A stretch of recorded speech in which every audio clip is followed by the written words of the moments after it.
يرفع الله الذين آمنوا منكم والذين أوتوا العلم درجات. Assalamu alaikum wa rahmatullahi wa barakatuh. Marhaban bikoum sur ce podcast. Je suis Oussama, mariée et maman de plusieurs enfants, alhamdulillah. Enseignante en sciences islamiques et psychothérapeute certifiée en psychologie positive, j'ai fondé Iman Culture Formation, ICF, par la grâce d'Allah Azza wa Jal. L'objectif ultime de ce podcast est l'apaisement du cœur, en cherchant à obtenir l'agrément d'Allah Azza wa Jal. Soif de connaissance, tu veux te rapprocher d'Allah Azza wa Jal par le savoir et la compréhension de ton dîn, ne rate rien et abonne-toi ici, marhaban. C'est parti, ala barakatillah.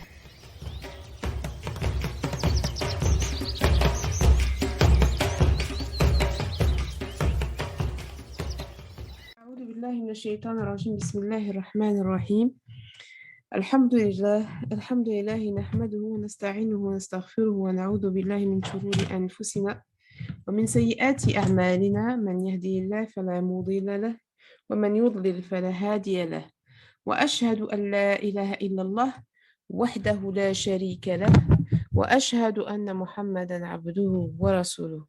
Louange à Allah subhanahu wa ta'ala, nous le louons et nous lui demandons pardon. Et nous recherchons refuge auprès de lui subhanahu wa ta'ala contre nous-mêmes et contre nos mauvaises actions.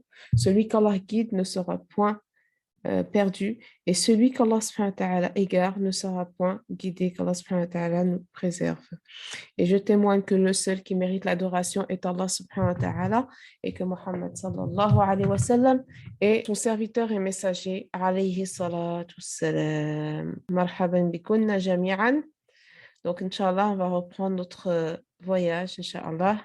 Nous nous sommes arrêtés sur le rapport qu'on doit avoir avec Allah Azza wa Jal, justement, entre cette force, cette toute-puissance et cette grande clémence. Et finalement, nous avons conclu qu'il faut pour le croyant, pour qu'il soit équilibré, avoir dans son cœur énormément de crainte vis-à-vis de son Créateur, accompagné d'énormément d'espérance vis-à-vis de son Créateur, subhanahu wa ta'ala. Aujourd'hui, Inch'Allah ta'ala, nous allons passer au deuxième chapitre qui est l'islam, dernière religion monothéiste. Et d'ailleurs, Allah Azza wa Jalla nous dit: et quiconque désire une religion autre que l'islam ne sera point agréé et il sera dans l'au-delà parmi les perdants. Concentrez-vous. Allah subhanahu wa ta'ala, il nous dit: Liman yabtaghi ghayra al-islam din. Donc ici, c'est vrai que le mot islam, c'est souvent traduit par islam, donc notre religion. Alors, il y en a qui vont vous dire que l'islam, c'est la soumission à Allah Azza wa Jal. Par contre, ce qui est clair ici, c'est celui qui ne choisit pas la soumission à Allah Azza wa Jal. Là, on parle vraiment de soumission à Allah Azza wa Jal. Et on dit فَلَنْ يُقْبَلْ مِنْهُ وَهُوَ فِي الْآخِرَةِ. Regardez. وَهُوَ فِي الْآخِرَةِ مِنَ الْخَاسِرِينَ. Allah subhanahu wa ta'ala est un être juste. Et c'est un être qui s'est interdit l'injustice. Subhanahu wa ta'ala. Donc, celui qui fait du bien dans Dunya, le récoltera dans Dunya. Les personnes qui ne sont pas croyantes, mais qui font du bien dans Dunya, Allah subhanahu wa ta'ala leur donne dans Dunya. C'est celui qui fait du bien, il récolte le bien. Et ça, c'est général à tous les êtres humains qu'Allah subhanahu wa ta'ala a créés. Celui qui fait du bien, il récolte le bien. Musulman ou non musulman, croyant ou non croyant. Pourquoi? Parce que c'est la justice d'Allah Azza wa Jal. Subhanallah. Mais ce hukm, ce fait que les gens qui ne choisissent pas la soumission à Allah sont parmi les perdants, il est bien souligné un mot très important: dans l'au-delà. Dans l'au-delà. Mais fait dunya, ceux qui font du bien, ils récoltent le bien. Mais fait l'akhira, c'est d'autres paramètres.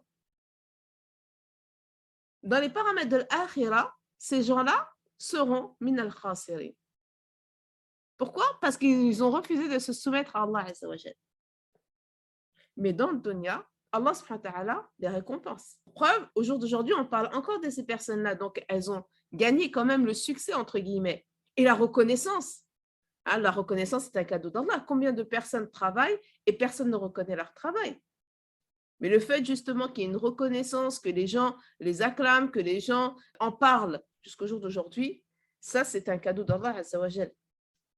Et même eux, dans leur vie, sûrement qu'ils étaient des gens apaisés. Et l'apaisement du cœur, c'est un cadeau aussi d'Allah Azza wa Jal.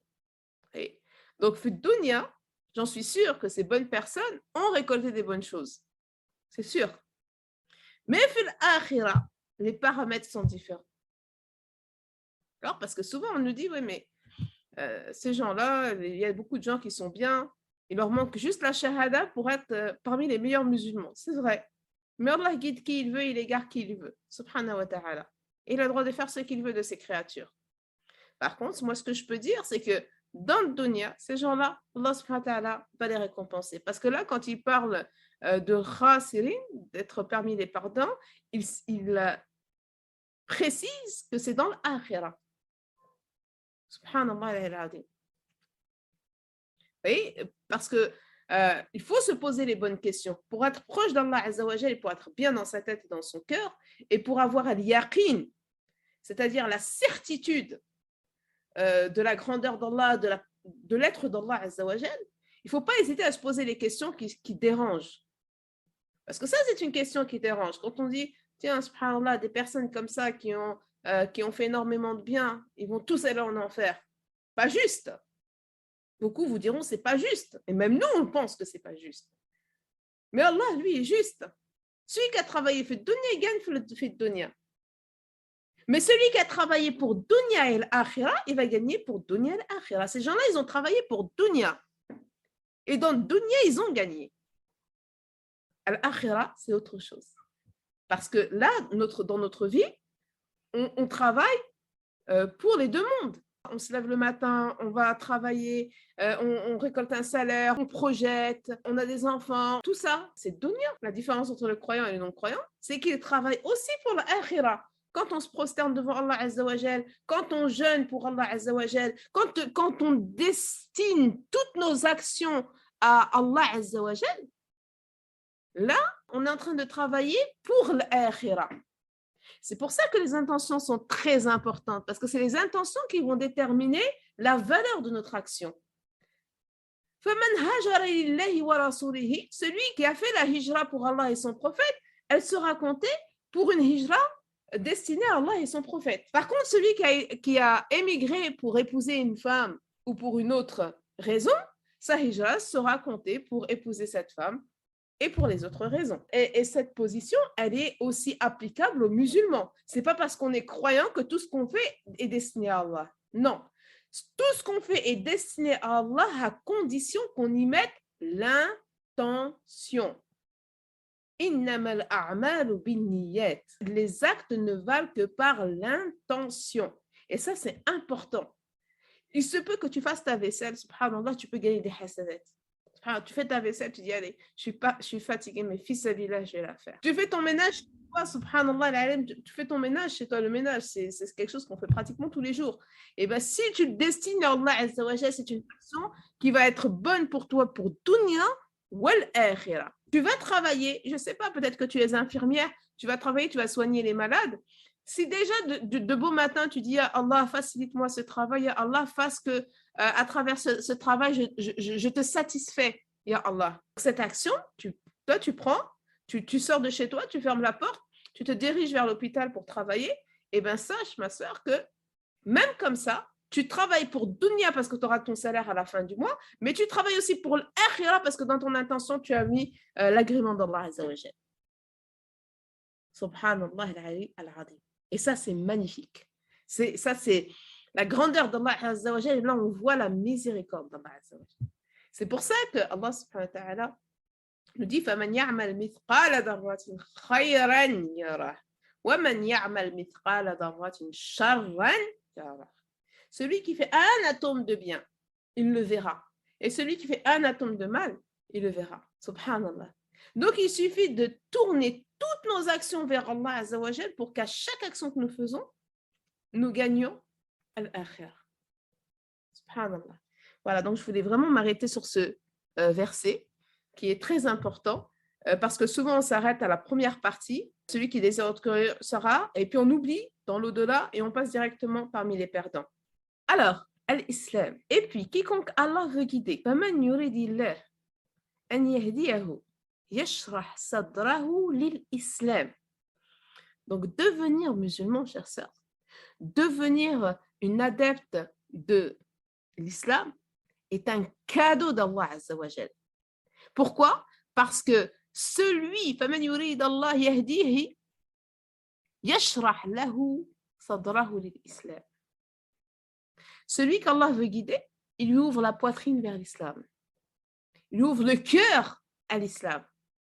Et quiconque il veut égarer, subhanahu wa ta'ala, il rend sa poitrine étroite et gênée, comme s'il s'efforçait de monter au ciel, comme si c'était quelque chose de lourd. Croire, c'est quelque chose de lourd.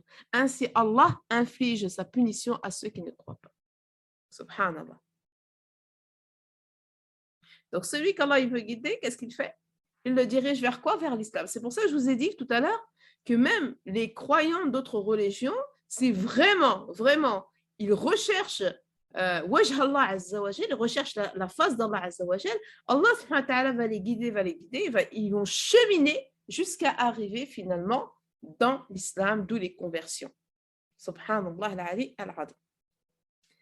Allah Azza wa Jal, dans ce verset, il nous dit aussi, celui qui veut rester dans l'égarement, il va y rester, mais il ne sera jamais tranquille.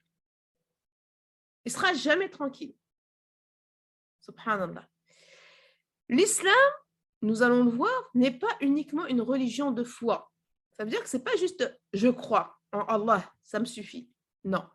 C'est carrément un mode de vie, un mode d'emploi, une notice pour vivre tous les aspects de notre vie de la meilleure façon possible. Ça veut dire quoi? Ça veut dire que notre Créateur, qui est Allah Azza wa Jal, nous connaît mieux que nous-mêmes. Et forcément, il sait mieux que nous-mêmes ce qui est bon pour nous et ce qui est mauvais pour nous. Il y a des choses qui nous sont interdites, qui, au début de notre cheminement vers Allah, on ne comprend pas. Mais après, au fur et à mesure qu'on acquiert une certaine sagesse et une certaine expérience de vie, on comprend pourquoi Allah Azza wa Jal nous interdit telle chose. Et normalement, en tant que croyant, maintenant que je sais qui est Allah Azza wa Jal, si Allah m'interdit quelque chose, automatiquement, je ne vais même pas chercher à comprendre. Je n'attends pas de comprendre le pourquoi du comment. Je me l'interdis parce que je suis convaincue au fond de moi-même que c'est la meilleure solution. Pourquoi? Parce qu'il est mon créateur. Et pourquoi? Parce qu'il n'a pas besoin de mon adoration. Il n'a pas besoin de moi, subhanahu wa ta'ala. Donc, s'il m'interdit quelque chose, c'est par amour pour moi, subhanahu wa ta'ala. Et Allah, subhanahu wa ta'ala, c'est lui aussi qui a créé cette dunya. Donc, celui qui peut faire le bon mélange entre notre personne et ce monde dans lequel nous vivons, c'est Allah Azza wa Jal. Et Allah, subhanahu wa ta'ala, sait parfaitement que après cette dunya, on va mourir. Dans cette dunya, on va mourir. Et qu'après cette dunya, il va falloir qu'on aille dans nos demeures éternelles, que ce soit le paradis ou l'enfer. Et donc, Allah, subhanahu wa ta'ala, il nous veut du bien. Il nous dit, il est en train de nous donner la voie pour gagner, pour réussir ce monde et gagner l'au-delà. Subhanahu wa ta'ala. Hadi min rahmatillah subhanahu wa ta'ala. Incroyable. On ne saurait atteindre le bonheur ici-bas et parvenir au succès de l'au-delà qu'en obéissant à Allah subhanahu wa ta'ala. La seule manière d'acquérir le véritable bonheur et gagner l'au-delà, c'est de suivre cette voie qu'Allah subhanahu wa ta'ala nous a montrée à travers l'islam. Subhanallah. Donc, l'islam, c'est la voie, c'est le cadre de vie, c'est mon mode de vie, c'est mon art de vivre. L'islam, c'est pas juste un nom, c'est pas juste une formule, c'est pas juste je fais certaines choses et je m'interdis certaines. Non. L'islam, c'est un mode complet. C'est une manière de vivre complète qu'Allah subhanahu wa ta'ala nous a donné justement pour qu'on gagne les deux mondes. Subhanahu wa ta'ala. Alhamdulillah ala ni'mat al-islam. Voyons, nous allons un peu nous attarder sur le mot islam. Islam, nous l'avons vu en introduction, veut dire soumission. Islam, c'est le nom d'action. Donc cette religion qui provient d'Allah l'unique, le créateur, s'adresse à tout le monde, sans exception. Pourquoi? Parce que tous les êtres humains qu'Allah subhanahu wa ta'ala a créés sont les créatures d'Allah azza wa jal. Et Allah subhanahu wa ta'ala, il veut le bien pour tout le monde. Donc, ce mode d'emploi est destiné à tout le monde. Après, il y en a qui vont l'ouvrir, il y en a qui ne vont pas l'ouvrir. Sauf que ceux qui vont l'ouvrir vont exploiter de la meilleure manière cette dunya et ils vont gagner l'akhira. Ceux qui ont un bagage, on va dire, inné de par leur éducation, etc., qui décident de ne pas l'ouvrir, ils vont gagner certaines choses, mais ils vont passer à côté de d'autres.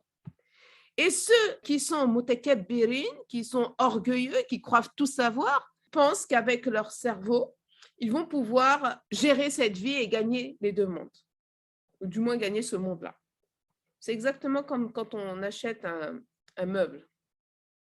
Quand on achète un meuble, qu'est-ce qui se passe? Il y en a qui regardent la notice, il y en a qui ne la regardent pas. Ceux qui la regardent, premièrement, ils gagnent du temps.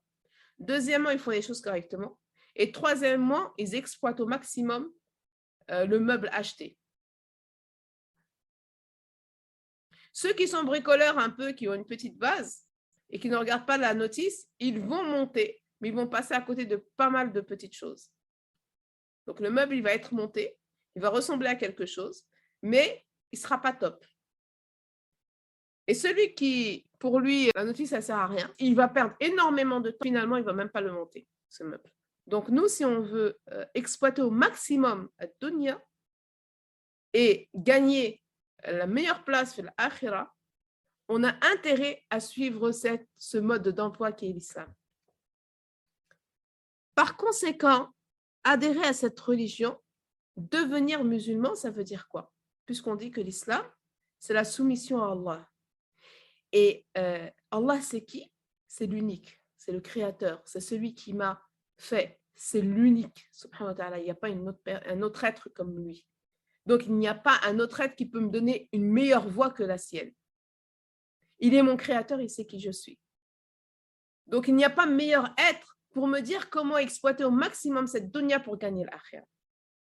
Subhanallah. Par conséquent, adhérer à cette religion, ça veut dire quoi? La première chose, ça veut dire que je reconnais Allah Azza wa Jal. Je reconnais tout ce qu'on a dit dans la première partie. Je reconnais la toute-puissance d'Allah Azza wa Jal.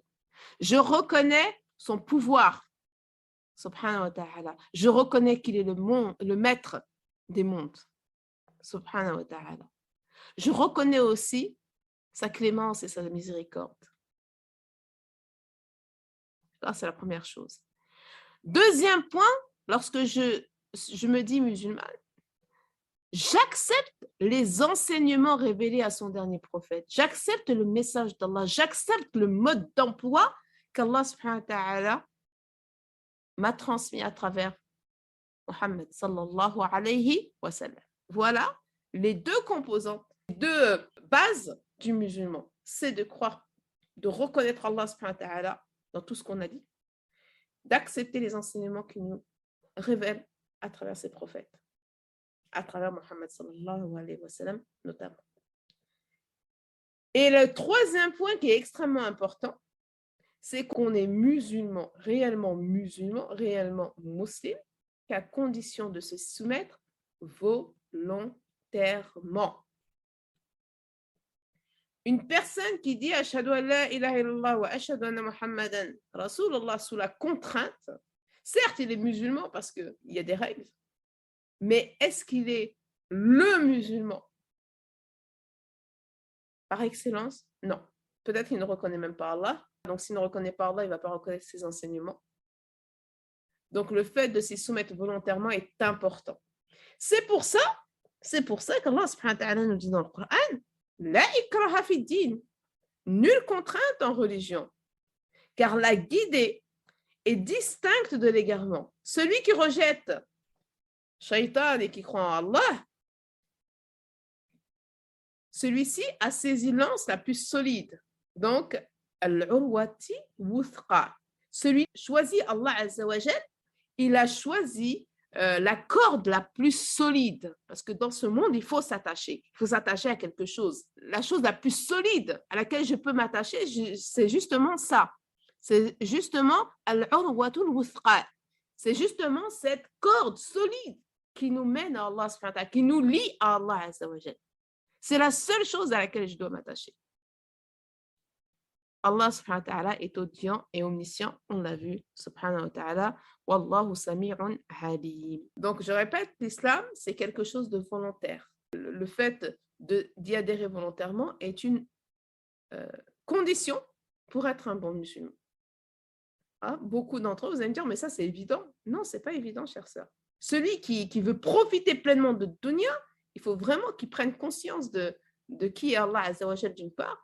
Deuxièmement, qu'il suit son mode d'emploi parce que c'est la meilleure manière de réussir dans ce monde, qu'il soit convaincu par ça. Et la troisième chose, c'est qu'il soit volontaire. Donc, quand on est volontaire, il y a plus, on va dire, de facilité à appliquer ce qu'il dit parce qu'on est convaincu, finalement. D'accord ? C'est important d'avoir ces informations-là parce qu'il ne s'agit pas non que des non-musulmans. Parmi les musulmans aussi, on est concerné par ça. Même nous, on ne va pas aller très loin. Nous sommes là, toutes qui écoutons là. Justement, on doit se remettre en question. Où est-ce que j'en suis avec mon islam? En tout cas, vous, aujourd'hui qui m'entendez, situez-vous. Situez-vous et je vous assure que quand vous aurez compris ça, oh là là, vous serez bien plus apaisé. Subhanallah. Je suis encore en vie, j'ai l'occasion de me réveiller. N'oubliez pas que la mort, elle frappe à n'importe quel moment. Donc, si on a l'occasion justement de se réveiller, c'est un cadeau d'Allah azza wa jal. C'est pour ça que je vous dis, le majalis c'est l'ilm.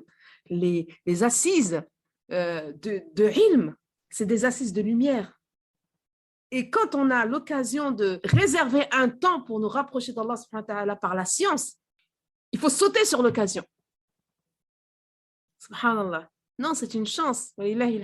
C'est pour ça que les parents, quels qu'ils soient, mes sœurs, ne les oubliez jamais dans les doigts. Jamais. Parce que si aujourd'hui, alhamdulillah, on a le cœur ouvert aux enseignements de l'islam, aux paroles d'Allah azza wa jal, c'est qu'ils y sont pour quelque chose. Parce que l'éducation, ce n'est pas enseigner les informations de l'islam. Non, c'est enseigner des valeurs. Il y a des personnes qui sont issues de familles non musulmanes et qui, quand elles sont devenues musulmanes, ce sont des personnes extraordinaires. Mais est-ce qu'on va gommer les parents qui ne sont pas musulmans derrière? Non, au contraire. C'est le fruit de leur éducation. Cette personne est arrivée là, après plusieurs années passées auprès de son père et de sa mère. Après, bien sûr, la perfection n'est que divine. Mais ils ont contribué à ce cheminement. Aussi peu que ce soit, ils ont contribué. Subhanallah al-Ali al-Adim. Si les parents sont bons et qu'ils ont cette volonté que leurs enfants soient guidés, subhanallah, Allah guide qui il veut. Et les doigts des parents, ils sont mustajab. Sauf que des fois, il faut attendre. Il y en a qui, alhamdoulilah, ils trouvent la voie très rapidement. Il y en a, c'est un peu plus tard. Tout ce qu'il faut souhaiter, c'est que chacun des personnes que nous aimons, chacun de nos proches, ne quitte ce monde qu'avec l'agrément d'Allah azza wa jal. Qu'Allah subhanahu wa ta'ala nous fasse tous miséricorde, ya Rabbil alamin. Alors, les fondements de l'islam. Les fondements de l'islam, tout le monde sait que l'islam est bâti sur 5 piliers. D'accord? Le hadith est celui-ci, rapporté par Abdullah ibn Omar, qui dit « J'ai entendu le messager d'Allah dire « Les fondements de l'islam sont au nombre de 5.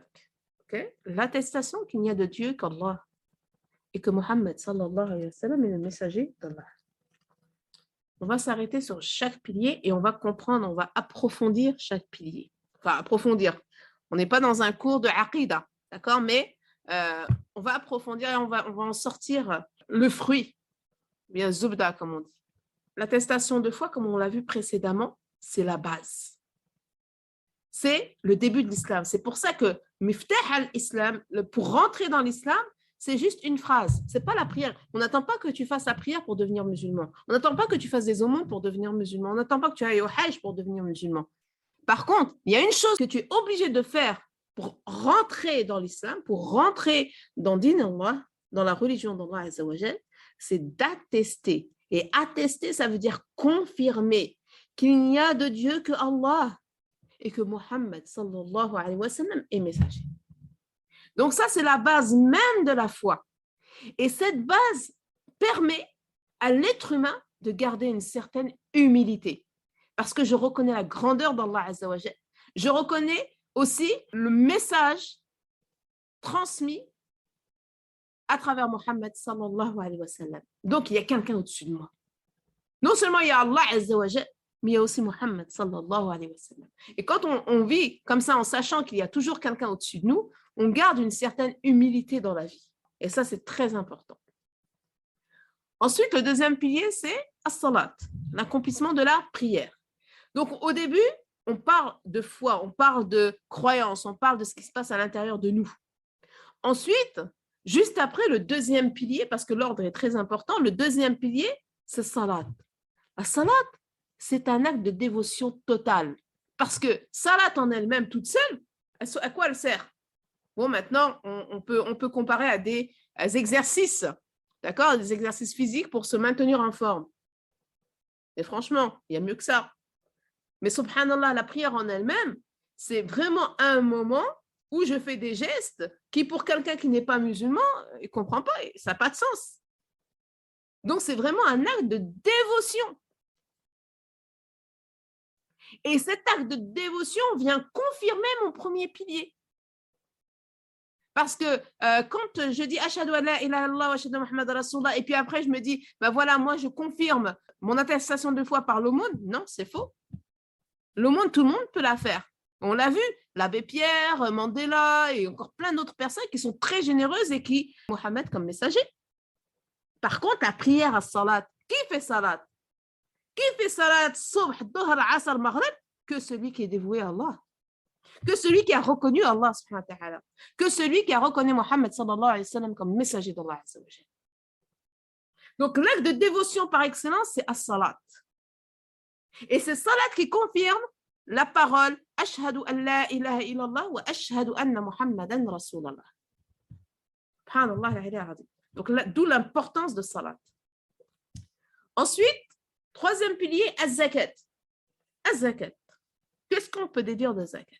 L'islam, c'est un mode d'emploi de vie. Allah subhanahu wa ta'ala, il nous connaît parfaitement. Il sait que nous sommes, comme disent certains philosophes, l'être humain est un animal social. On ne peut pas vivre tout seul. Nous sommes créés pour vivre ensemble. Et Allah subhanahu wa ta'ala a fait que nous avons tous des manquements pour pouvoir nous compléter avec les autres.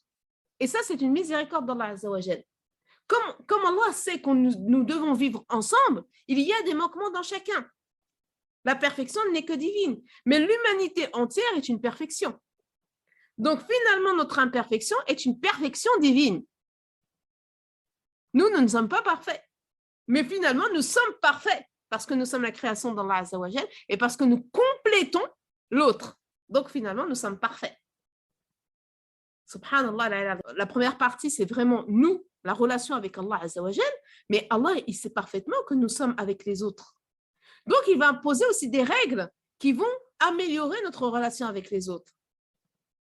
Et zakat, ici, elle est venue confirmer une solidarité. Allah nous impose une solidarité. Parce que lorsqu'on vit ensemble, il faut être solidaire. On admire les gens qui ont des élans de solidarité comme ça, mais l'islam lui-même nous l'impose. Même si tu ne l'as pas compris, même si intellectuellement tu ne le comprends pas, même si Allah subhanahu wa ta'ala t'impose la solidarité par la zakat. Du fait que la zakat est une obligation religieuse, fait que automatiquement tu vas penser à l'autre. Tu vas dire, ah, là, je suis arrivé à la fin de Ramadan, il faut que je sors la zakat pour que mon Ramadan il soit accepté. Je ne me dis pas, je sors la zakat parce que j'ai un sentiment de solidarité vis-à-vis des autres. Non, je dis parce que pour que mon Ramadan il soit accepté, il faut que je sors la zakat. Pour que Allah subhanahu wa ta'ala soit satisfait de moi lorsque je vais mourir, il faut que je fasse zakat al-mal. Donc, il faut que je réfléchisse à qui je vais la donner. Donc, il faut que je m'intéresse aux nécessiteux. Il faut que je m'intéresse à l'autre. Subhanallah al-Ali al-Azim. Vous avez vu comment c'est bien fait? Mais en même temps, c'est l'œuvre d'Allah Azza wa Jal. Subhanallah. Et enfin, l'avant-dernier pilier, bon, bien sûr, il y a deux versions. Il y en a une où c'est Ramadan, l'autre où c'est le pèlerinage, mais peu importe. Le pèlerinage à la maison sacrée. Donc, le Hajj. Al-Hajj, subhanallah, c'est un pilier, déjà, premièrement, qui impose l'unicité. Nous allons, quand nous prions, quand nous posons notre front, nous le posons tous dans la même direction, quel que soit le lieu où on est, quelles que soient nos origines, quel que soit notre degré de foi. À partir du moment que je dis Allahu Akbar et que je me dirige vers Allah subhanahu wa ta'ala en prière, je me dirige dans la même direction que tous les musulmans du monde. Subhanallah. Donc, c'est une unité. Ça nous unit. Et n'oubliez pas que l'islam met en évidence la notion de umma. Nabi alayhi salam sur son lit de mort, quand il allait mourir, quand son âme commençait à sortir, il n'a pas dit hey, où est ma femme, où est ma fille, où sont mes enfants? Non. Il a dit ummati ya ummati. Où est ma communauté? Ummati ya ummati. Ya Allah, je vais partir, tu vas me prendre. Prends soin de ma umma. Et quand il avait les affres de la mort, les premiers affres de la mort, il a dit, Al-Malak, à l'ange, il lui a dit, mais c'est comme ça que chacun de ma communauté va souffrir. Il lui a dit, non, toi, t'es prophète, machallah, toi, c'est bien. Chacun en fonction de ses actions, en fonction de ce qu'il a fait.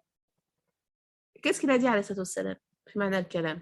Il a dit, est-ce qu'il est possible pour moi de prendre la souffrance de tous afin que ma communauté ne souffre pas? Il a dit, non, chacun porte son fardeau. Subhanallah al-azim. Regardez l'état d'esprit de Muhammad sallallahu alayhi wa sallam. Il y a plein de hadiths qui viennent justifier ça. Mathalan, les musulmans sont comme un corps unique. Dès qu'un membre est malade, c'est tout le corps qui est malade. Vous voyez cette notion de umma? Donc le pèlerinage vient le confirmer. Cette obligation nous permet de ressentir cette unité. Il y a aussi l'équité. Quand on va au Hajj, tout le monde est pareil. On ne reconnaît pas le pauvre du riche. On fait tous les mêmes gestes. Grands, petits, hommes, femmes, enfants, tout le monde fait pareil. Parce que devant Allah Azza wa Jal, il n'y a pas quelqu'un qui est au-dessus de l'autre. Celui qui est au-dessus de l'autre, c'est celui qui est pieux. C'est le plus pieux, c'est celui qui craint le plus Allah Azza wa Jal. Mais en dehors de ce paramètre-là, on est tous pareils. Le macho, il ne pourra pas venir dire « Attends, laissez-moi passer, moi je suis le bonhomme ». Non, il n'y a pas de bonhomme, Yom al-Qiyamah. La femme féministe, elle ne va pas venir dire « Oui, mais attendez, honneur aux femmes ». Non, il n'y a pas d'honneur aux femmes. Là, c'est tout le monde pareil. Subhanallah. Et au Hajj, c'est pareil. Il n'y a pas des chemins spécifiques pour les rois, des chemins spécifiques pour... Bien que, je ne rentre pas dans le détail. Donc, nous avons tous la même direction. Nous nous dirigeons tous vers les mêmes objets, les mêmes lieux. Ça solidifie la Umma al-Islamiyya. Voilà. Subhanallah. Ensuite, nous avons le jeûne du mois de Ramadan. Allah subhanahu wa ta'ala sait comment on est. Il sait de quoi nous sommes constitués. Nous sommes constitués d'un corps, d'un cœur et d'un cerveau. Et donc, je parle principalement, bien sûr. Nous avons besoin d'avoir de l'empathie pour l'autre. Nous avons besoin de respecter ce qui nous entoure. Donc, quand je dis ce qui nous entoure, c'est notre corps, mais aussi notre environnement. Ramadan, c'est un moment qui permet tout ça. La première chose dans laquelle il nous éduque dans le sacrifice. Pendant toute la journée, je ne bois pas et je ne mange pas. C'est un sacrifice pour des personnes qui mangent sans arrêt. Matin, 4 heures, midi, soir. Et là, pour Allah Azza wa Jal, on éduque notre âme. Donc, on est capable de faire des sacrifices. Donc, on s'éduque au sacrifice. Allah subhanahu wa ta'ala nous dit « Inna a'taynaka al-kawthar, fasalli li rabbika wanhar. Inna shani'aka huwa al-abtar. » Donc, si nous aimons Allah Azza wa Jal, il faut qu'on apprenne dans notre vie à faire des sacrifices. Les compagnons, ils en ont fait des sacrifices. C'est pour ça qu'ils sont au plus haut degré du paradis. Donc, nous aussi, si on veut gagner dunya wal akhirah, il faut que nous apprenions à sacrifier. Et Ramadan, c'est une forme de sacrifice. C'est un sacrifice. Pour qui? Pour Allah Azza wa Jal. Après, encore une fois, innamal a'malu binniyat. Le jeûne aussi nous permet de nous mettre dans une situation dont nous n'avons pas l'habitude. Bien sûr, je parle de certains, parce qu'il y en a pour qui c'est Ramadan toute l'année.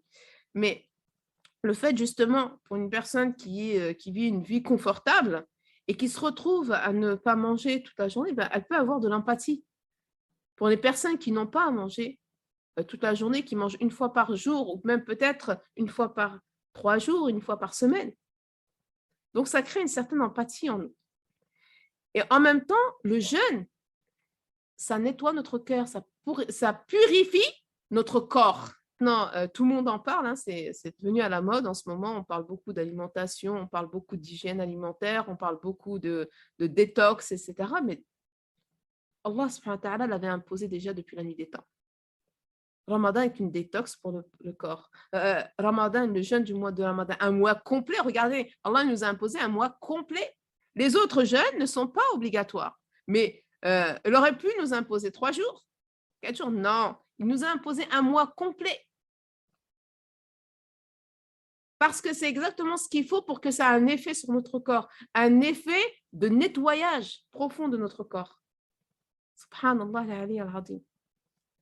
Et on sait très bien que pendant Ramadan, c'est un moment où on est justement, on est apaisé, on est tranquille. Comme on est moins occupé à manger, à consommer, on est plus attentif à ce qui nous entoure.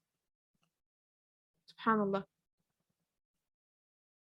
Voilà, et ça, ce sont les bienfaits des 5 piliers, subhanallah al-Azim. Donc, c'est un hadith rapporté par Al-Bukhari et Muslim.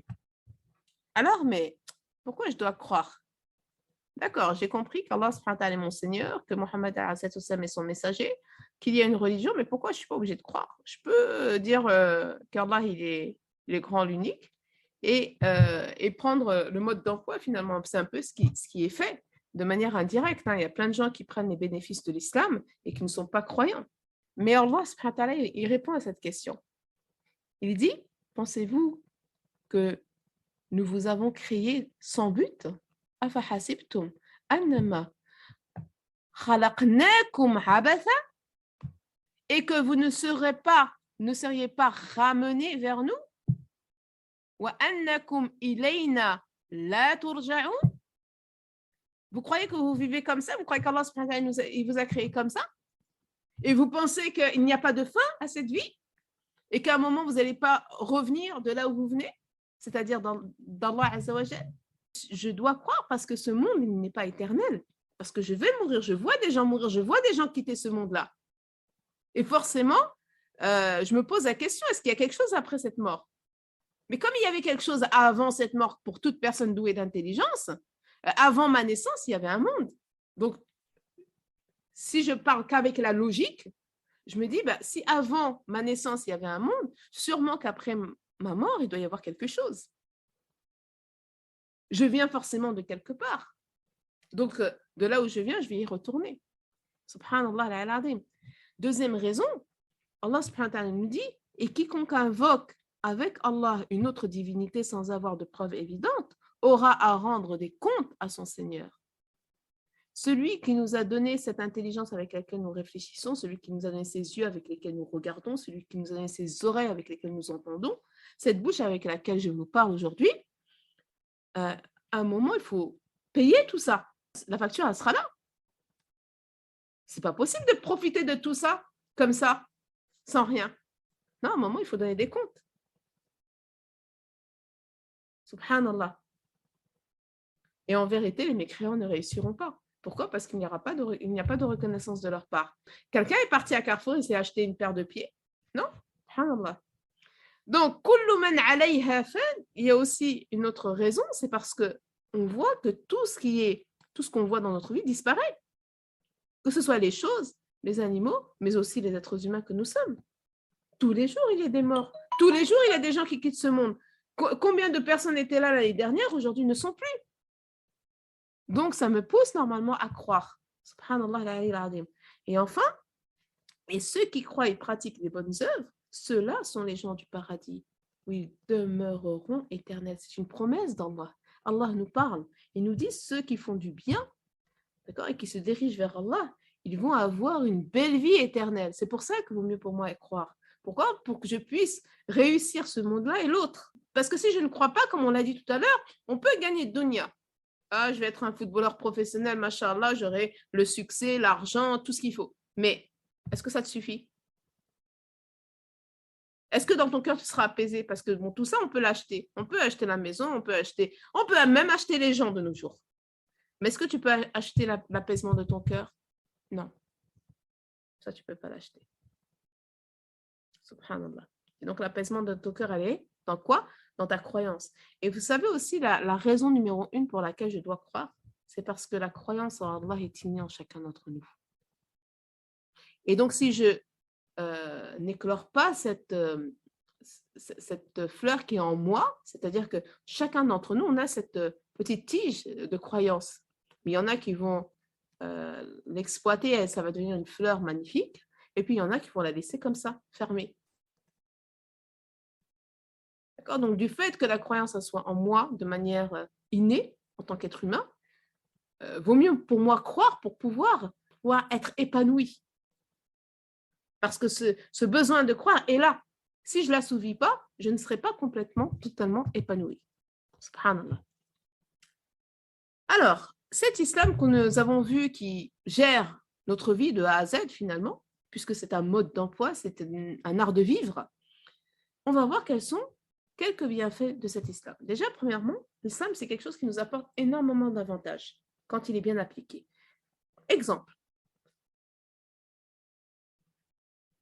Allah subhanahu wa ta'ala nous dit وَإِذْ تَأَذَّنَ رَبُّكُمْ لَإِنْ شَكَرْتُمْ لَأَزِيدَنَّكُمْ وَلَإِنْ كَفَرْتُمْ إِنَّ عَذَابِي لَشَدِيدٌ. Allah subhanahu wa ta'ala nous dit, et lorsque votre Seigneur proclame, donc c'est Allah qui parle directement, si vous êtes reconnaissant, donc reconnaissant vis-à-vis de qui?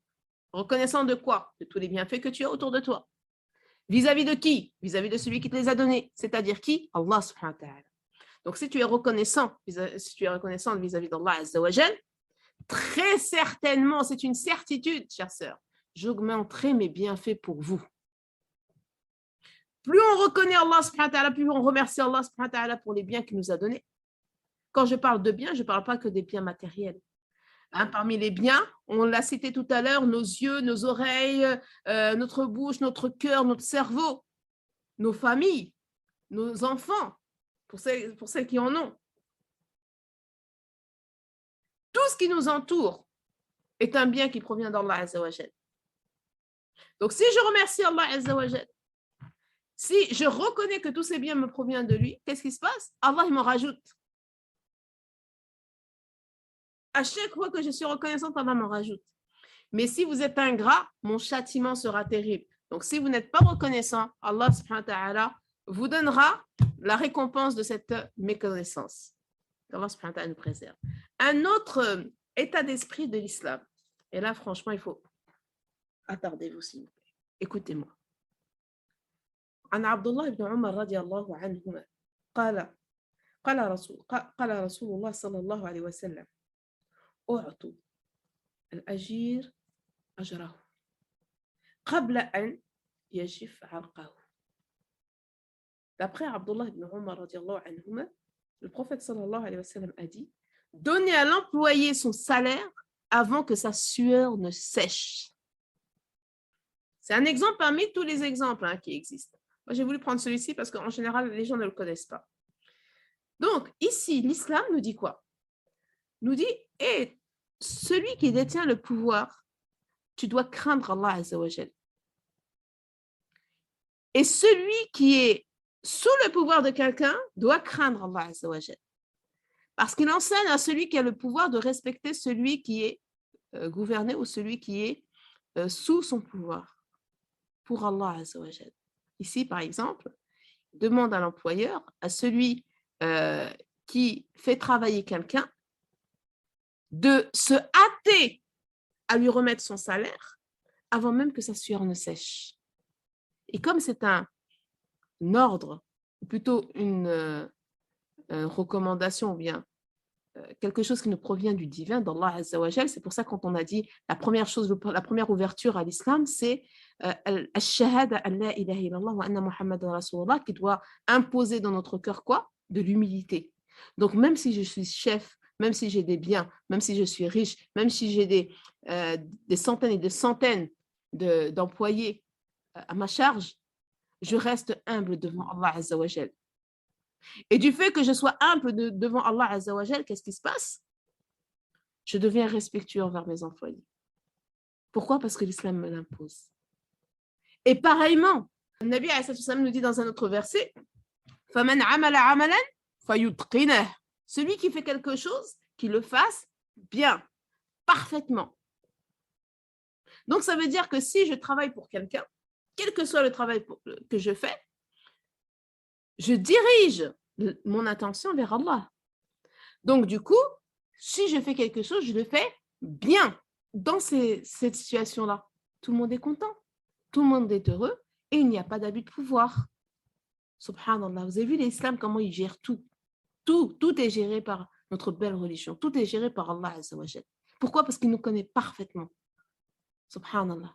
Il y a la réitération du respect des parents, du respect. Pourquoi? Parce que Allah, il sait parfaitement que quand on a un certain âge, on a tendance à ne pas respecter les parents. Donc, c'est appuyer, redit et c'est valoriser le fait de respecter ses parents.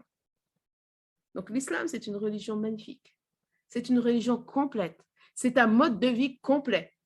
Si on suivait, je vous assure que si on suivait tous les commandements d'Allah Azza wa Jal, je vous assure que le monde entier, même non-croyants, voudrait vivre à côté de nous.